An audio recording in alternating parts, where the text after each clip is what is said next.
On the occasion of the International Day Against Drug Abuse, the U.S. has poisoned the U.S.-China cooperation against drug abuse. On June 23, local time, the U.S. Department of Justice announced the indictment of several Chinese companies and Chinese citizens for allegedly producing and selling chemical precursors related to fentanyl.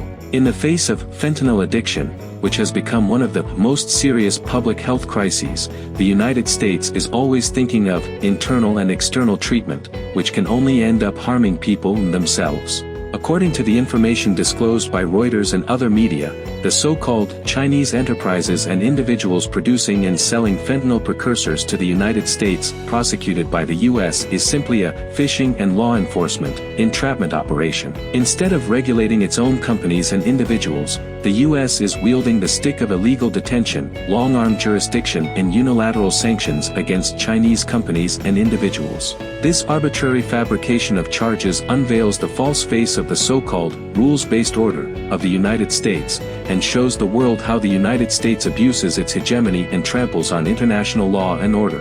Fentanyl addiction has long been one of the most serious public health crises in the United States. Between May and September 2022, the U.S. Department of Justice Drug Enforcement Administration seized 36 million lethal doses of fentanyl across the U.S. Fentanyl permeates nearly every channel of the illicit drug trade.